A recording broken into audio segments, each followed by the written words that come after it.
Hello guys, good day. Sa araw na to, ituturo ko kung paano ang paggamit ng Kubo Pro Clock-in. Kasi marami ako nakita mga users na hanggang ngayon hindi pa rin ganun kaalam kung paano mag-link, unlink, or use yung Kubo Pro Clock-in via Messenger natin. So, helpful kasi to based sa mga nakikita ko, mas maraming gumagamit yan ng Messenger compare sa SMS. Kasi sa SMS alam naman natin na madalas magka-problema. Then, Messenger mas mabilis compared doon. Then, online clocking, the best din yan. Lahat yan may lags. Then, yun nga. Unang-una, pumunta tayo sa Messenger. Then, hanapin natin yung Kubo Pro Clock-in. So, andito na ako ngayon. So, unang-unang gagawin ko, click ko lang yung message. So, pag click ko yung message, ano bang unang gagawin ko? Ilagay nyo lang yung user ID or active contact number na naka-bind doon or naka-registered sa account nyo sa Kubo Pro. Hindi kasama yung pangalan or any details sa una. So, ako ilalagay ko yung user ID ko.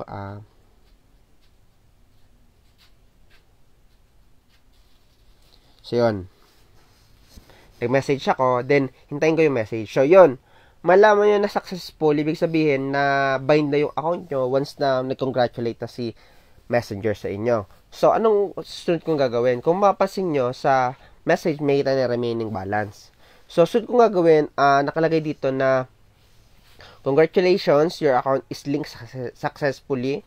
Andyan yung user ID, name, remaining balance, link ID or number. You can now start using Kubo Pro Facebook Login. Type help to show all keywords. So, yun, type help daw. So, malaking tulong yun dahil pag tinek mo yung help, makikita mo yung mga possible na commands na pwede mo pang gamitin in the future. Like forecast, paano mag-login, tsaka paano mag-unlink gamit yung Messenger. So, yun nga guys, no, pinagbabawal din namin dito na i-spam yung Kubo Pro Clock-in. Dahil, siyempre, paulit-ulit yun, paulit-ulit na nangyayari yun. So, pangit naman kasi yun na nakalink yun, then i-spam nyo yun. So, pinagbabawal namin yun. Tsaka, may nakikita pala ako guys, na kada may karera, parang tinatry nila i-link ulit yung account nila. So, i-verify ko lang na once link na yung account nyo, once hindi nyo pa ina-unlink to, link to habang buhay. O, napapansin ko, may mag-type ulit ng, kunyari, i-type ulit yung ano ko magka-type ulit ako ng user ID ko. So, pag ang lumabas dyan is no active event, code reading ko, blah blah, ganyan.